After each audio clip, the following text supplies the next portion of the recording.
이게 이제 보호가 말한 원자 모형인데 전자 궤도가 정해져 있다는 거예요. 여기 원자 핵이 있고 껍질이 있는데 K 껍질, L 껍질, M 껍질이라고 해서 첫 번째 껍질, 두 번째 kop질, 세 번째 껍질 이렇게 얘기하는 거고 각각의 갖는 에너지 값이 이렇게 가는 이유는 이 에너지가 여기 N 껍질에 대한 에너지는 마이너스 N 제곱분의 1312kJ 껍질의 제곱에 반비례한다는 거예요. 그래서 첫 번째 껍질이면 마이너스 1312, 두 번째 껍질이면 2의 제곱으로 나눠준가, 세 번째 껍질이면 3의 제곱으로 나눠준가, 그 값의 에너지 갖고 있다는 거죠. 그러면 지금 이렇게 가면은 지금 껍질 수가 바깥쪽으로 가는 거잖아요. 이 껍질이 하나짜리, 두 개짜리, 세 번째 껍질이잖아.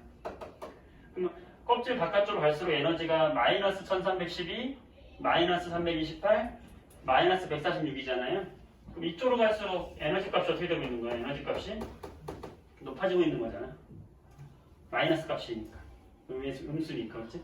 그거를, 이 숫자들을 이제 에너지 도표로 표현을 하면, 에너지 도표로 표현을 하면은 첫 번째 껍질이 여기 있다 그러면 에너지가 낮은 데가 여기. 그 다음 두 번째 껍질 에너지는 여기. 세 번째 껍질 에너지는 여기인데 그 값을 따져보게 되면은 이렇게 간격이 내가 제일 넓다는 거예요. 첫 번째, 두 번째 사이가. 그리고 전자가 여기 있을 때 여기로 뚝 떨어져? 그러면 이 떨어질 때 방출되는 거지. 빛에너지 형태로. 높은 에너지가 낮은 에너지로 갈 때 방출되는 거죠. 얼마만큼 방출되겠어? 두 번째 껍질이 갖는 에너지에서 첫 번째 껍질이 갖는 에너지만큼 차이만큼 방출되겠지. 요 상수를 요거 1311 상수로 표현하면은 예를 들면 요거 n 껍질의 에너지를 우리가 마이너스 n 제곱분의 그냥 k라고 얘기를 하면은 상수로 취급을 해주면은 두 번째 껍질에 대한 에너지는 얼마가 되는 거예요? 이 에너지는 얼마일까? 마이너스 4분의 k라고 말할 수 있고 첫 번째 껍질에 대한 에너지는 마이너스 k라고 할 수 있잖아요. 그치? 그럼 여기서 요거를 빼준 것만큼 방출되니까 4분의 3k만큼 될 거 아니에요, 그지? 그러니까 여기서 떨어지는 에너지는 얼마다? 4분의 3k만큼의 에너지 값이 방출되겠지? 그쵸? 여기서 여기 떨어지는 건 얼마일까? 여기서 여기 이렇게.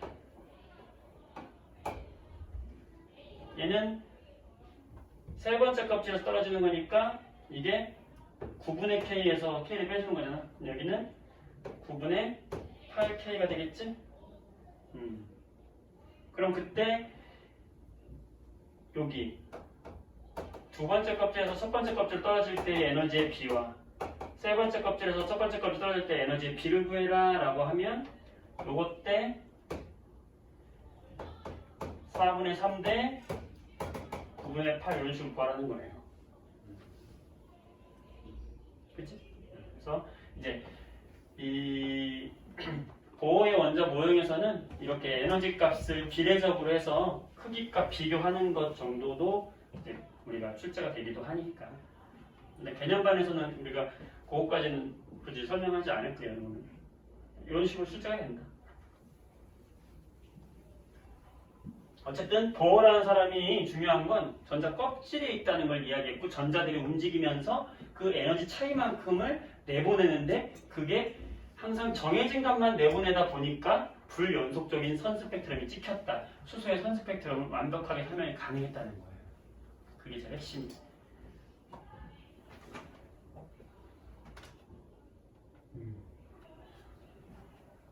아까 선생님이 했던 얘기인데 첫 번째 껍질로 떨어지는 이 계열을 라이먼 계열이라고 했었지, 그치?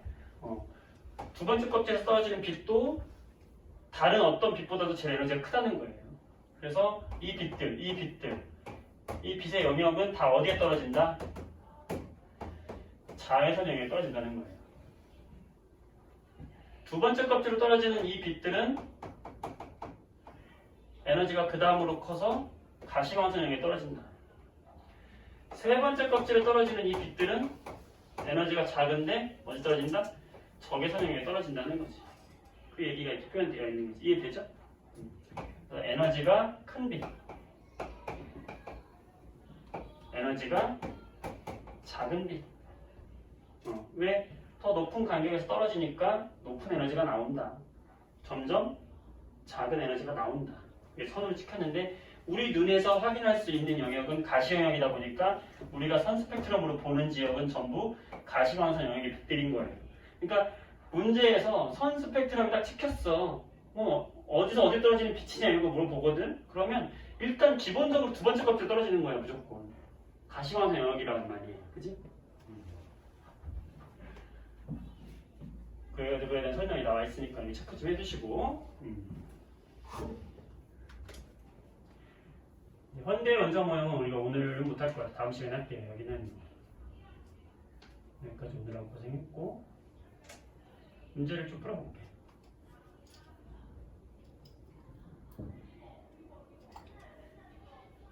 (168쪽에) 보면은 1번 문제 원자 모형들이 있는데 10의 순으로 나열해라. 제일 먼저 뭐겠어요? 돌턴에 그냥 원자, 그쵸? 다가 되겠지. 다. 이게 1번이겠네, 그치? 그 다음에 뭐가 발견됐어? 전자가 발견됐지? 톰슨. 그 다음에 원자 핵이 발견됐죠? 그 다음에 보어가 궤도를 발견했죠? 라가 보어의 궤도. 그 다음에 나는 이게 지금 우리 안 배웠지만 확률 분포를 표현한 거예요. 현대 원자 모형이라고.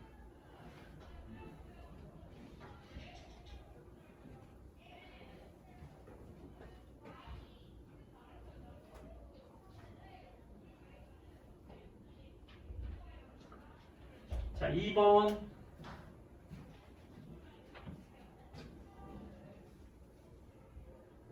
알파 입자 산란 실험의 결과를 설명할 수 있지만 원자의 안정성 설명할 수 없었다. 자, 러더퍼드가 얘기했던 거는 야, 중심에 핵이 있고 원자 핵이 있어. 계속 질량 중심에 있어. 전자는 여기 어딘가 돌고 있고 돌고 빈 공간이야. 이게 러더퍼드잖아. 알파 입자 산란 실험을 통해서. 근데 이건 전자기하학으로 따지면은 계속해서 운동하고 있는 전자는 에너지를 소모하게 돼 있잖아. 그럼 소모하면 계속해서 빨리 들어가야 된다는 거야, 이렇게. 결국에는 원자가 자체가 존재할 수 없게 되는 거예요. 이 안정성을 설명할 수가 없었던 거지. 그 안정성을 설명한 게 보호의 궤도율.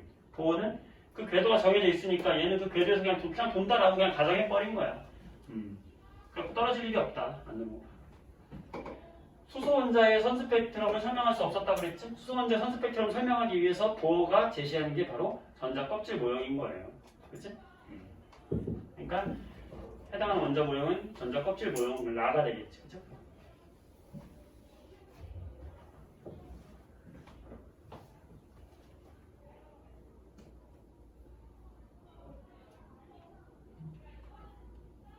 그다음에 4번을 보게 되면 수소 원자가 전자가 하나잖아요. 수소가, 그지? 전자가 하나인데 이렇게 첫 번째 껍질에 전자가 있을 수도 있고 두 번째 껍질에 전자가 있을 수도 있는 건데 아까 얘기했을 때 첫 번째 껍질에 에너지가 낮다 그랬어요? 두 번째 껍질에 낮다 그랬어요? 첫 번째 껍질이 아까 이렇게 에너지 했을 때 이게 에너지였을 때 여기가 첫 번째 껍질, 두 번째 껍질, 세 번째 껍질. 껍질 수가 증가할수록 에너지가 커진다고 그랬잖아. 그러니까 껍질이 여기 첫 번째 껍질, 두 번째 껍질. 첫 번째 껍질에 있을 때 에너지가 낮은 거예요. 알겠어? 과학에서 있잖아. 에너지가 낮다라는 말은 뭐하고 똑같은 말이냐면 안정하다는 말과 같은 거예요. 에너지가 낮으면 안정한 거야. 위치 에너지가 크면 얘는 지금 이 바닥을 기준으로 했을 때 이만큼 위치 에너지 가지고 있잖아. 그치? 얘는 놓으면 떨어지잖아. 모든 자연은 에너지가 감소하는 쪽으로 간다고. 서 있으면 힘들잖아, 사람도. 앉는 게 편하죠. 앉는 것보다 눕는 게 편하지. 사람도 안정한 쪽 찾아서 가는 거예요. 우주가 팽창하는 이유? 팽창하는 게 에너지적으로 안정해지는 쪽으로 가는 거예요. 향수가 퍼지는 건 똑같은 원리예요. 그래서 너희가 어디 뭐 나중에 꿀팁인데 고등학교라든지 대학에 어디 가는데 면접 본다. 면접 보는데 질문을 했는데 왜 그러니라고 질문을 했어요. 예를 들어서 우주가 왜 팽창하니? 라고 질문을 했어. 답을 모르겠어 도저히. 그러면 그게 에너지적으로 안정합니다. 이러면 틀린 정답은 없어. 에너지적으로 안정한 쪽으로 간다는 게 뭐든 맞는 거야 다. 냄새가 왜 터지니? 그게 에너지적으로 안정한 거예요. 더 구체적으로 설명해야 되겠지만 모든 이 자연현상과 우주현상은 에너지가 안정화되는 쪽으로 가게 되어 있어. 전자도 마찬가지야. 여기 두 번째 껍질에 있으면 얘는 에너지가 높은 거잖아. 그치? 그럼 얘는 어디로 가고 싶어 하겠어? 낮은 데로 가고 싶어 하는 거예요. 그래서 우리가 이거를 이름 붙이기를 뭐라고 붙이냐면 요 에너지가 가장 낮은 상태, 요 낮은 상태를 뭐라고 하냐면 여기도 써있지만 바닥 상태라고 그래. 바닥 상태. 그러니까 바닥 상태라는 거는 가장 에너지가 가장 낮은 상태, 다시 말하면 가장 안정한 상태라는 거야. 전자들은 에너지가 가장 낮은 바닥 상태에 있을 때 가장 안정함을 느끼는 거예요. 그러니까 원자들이 존재할 때 우리가 그릴 때 안쪽 껍질부터 채웠잖아. 그게 뭐야? 가장 안정하기 때문에 그 상태로 존재하려고 하기 때문에 그런 거야. 그래서 이 높은 상태, 이 바닥 상태가 아닌 모든 상태를 우리는 뭐라고 하냐면 들뜬 상태라고 해요. 이름 진짜 대충 짓지 않았어요? 너무 쏙쏙 들어오죠 귀에. 들떠 있다. 에너지적으로 안정한 상태를 바닥 상태라고 하고 그 바닥 상태가 아닌 모든 상태를 들뜬 상태라고 하는 거예요. 사람도 있잖아. 태어날 때 에너지가 제일 높아요. 애들 봐봐. 막 식당에서 막 뛰어다니잖아. 에너지 엄청 높잖아. 어때? 안정 불안정. 불안정한 거예요. 나이가 들수록 사람이 움직이기 싫어요. 할아버지들 귀찮아 리모컨 만들고 TV만 보고 있단 말이야. 에너지적으로는 사람이 태어났잖아. 사람도 똑같아. 사람이 태어나면 에너지가 여기야. 점점 죽으러 가는 거예요. 점점 움직이지 않잖아. 죽으면 끝나는 거지. 에너지 제로잖아.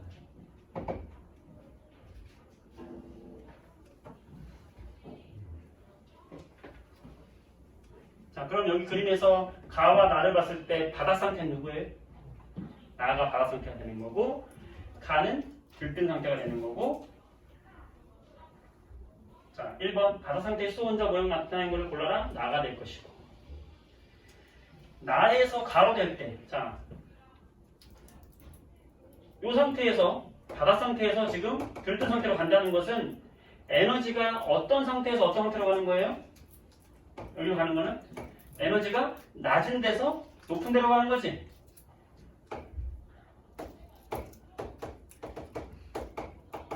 에너지가 낮은 데서 높은 데로 가야 돼. 낮은 데서 높은 데로 가려면 에너지를 어떻게 해야 돼?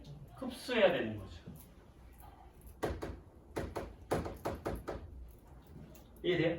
그러니까 낮은 곳에 있는 애를 높은 데로 보내려면 에너지를 흡수해야 되고 높은 데에 있는 애를 낮은 데로 떨어뜨리려면 떨어지는 것은 그 차이만큼이 방출되는 거겠지. 그렇죠? 여러분들 중3 때 지금 6단원에서 6단원이 아니다. 지출이에요.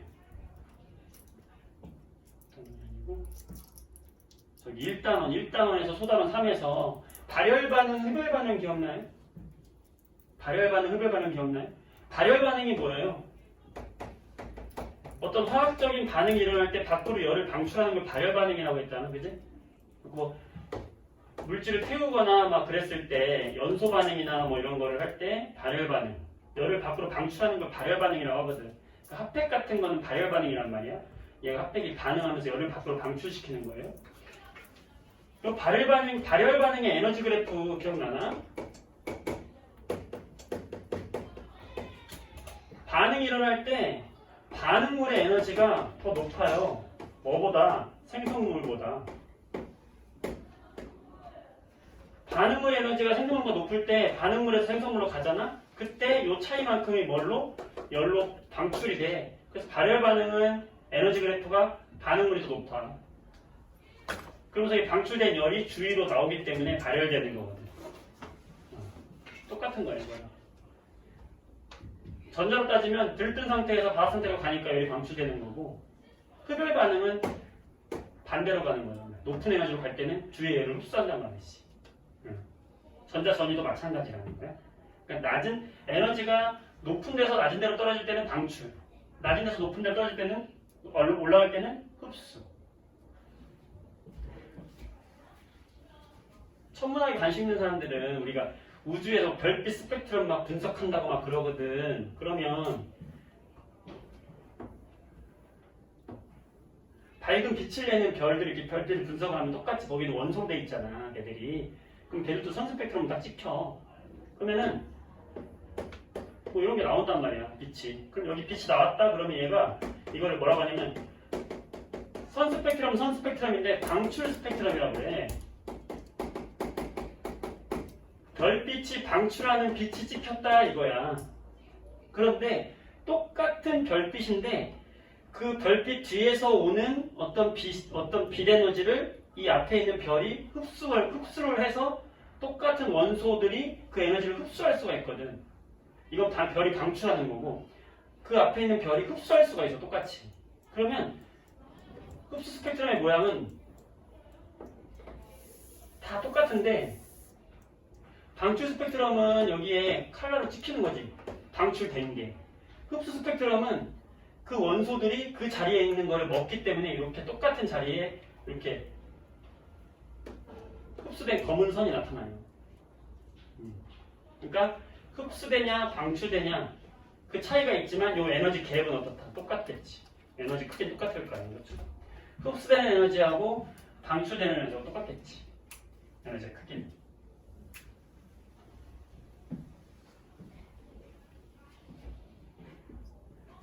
흡수된다. 자, 요 그래프 요것만 하고 오늘 마치도록 할 건데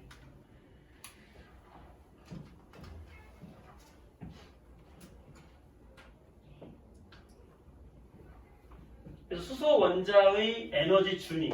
자, 에너지 준위라고 하는 게 뭐냐면 그 전자가 가지고 있는 껍질의 에너지 값을 우리는 에너지 준위다라고 하는 거거든.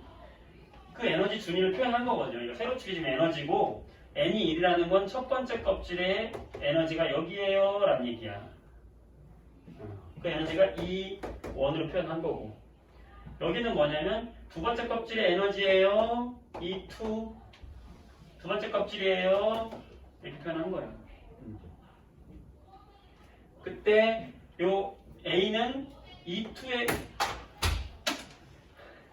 두 번째 껍질에서 첫 번째 껍질로 떨어지는 빛이다 라는 뜻이고 B는 세 번째 껍질에서 두 번째 껍질로 떨어지는 빛이다 이 뜻이고 첫 번째 껍질로 떨어지는 빛이다 이 뜻이고 C는 세 번째에서 두 번째 D는 네 번째에서 두 번째 이 뜻이야. 화살표 다 이렇게 되어 있는 거 맞아요? 책에? 맞죠? 자, 1번 바닥 상태의 에너지 준위에 해당하는 것을 고르시오. 자, 지금 수소 원자라고 하는 게 키포인트인데 수소 원자는 전자가 몇 개다? 하나다. 그러면 하나의 전자가 바닥 상태에 있으려면 어디에 있고 싶어 하겠어? 첫 번째 껍질에 있고 싶어 하겠지? 고르시오. E1이 되겠죠. E1. 바닥 상태는 E1이다. 어렵지 않지? 자, A하고 D 중에서 방출하는 빛의 파장이 가장 짧은 거. 자, 에너지와 파장의 관계만 기억하라고 그랬죠? 이 꼴은 아니죠. 비례한다는 건데. 뭐야? 파장이 짧을수록 에너지는 큰 거다. 이렇게 보라고 하면 좀 헷갈려. 그걸 에너지로 바꿔놓는 거지. 가장 파장이 짧은 걸 골라라. 그 얘기는 뭐야? 가장 에너지가 가장 큰 것을 골라라 이게지. 그렇게 바꿔놓고 푸는 거지. 그러면 일단은 에너지가 가장 크려면 무조건 어디로 떨어지는 거? 첫 번째로 떨어지는 거라 했잖아. 두 번째로 떨어지는 것 중에서는 아무리 커도 첫 번째로 떨어지는 것보다는 크지 않다고요. 그러니까 첫 번째로 떨어지는 것 중에서 B가 더 크잖아. 그치? B가 되겠지. 자, 그 다음 3번. A하고 D 중에서 가시광선을 방출하는 거, 너 잘 걸렸다. 가시광선 영역은 몇 번째 껍질에 떨어지는 애들이다? 두 번째 껍질에 떨어지는 애들이다. 그럼 여기로 떨어지는 애들이다. C하고 G가 되는 거예요. 되겠지? 그러니까 문제적으로는 어렵지 않아요. 아까 내용적으로 선생님이 막 설명할 때는 되게 양도 많고 어렵게 느낄 수 있겠지만 문제적으로 접근하면 핵심만 파악하면은 어려운 문제가 아니야.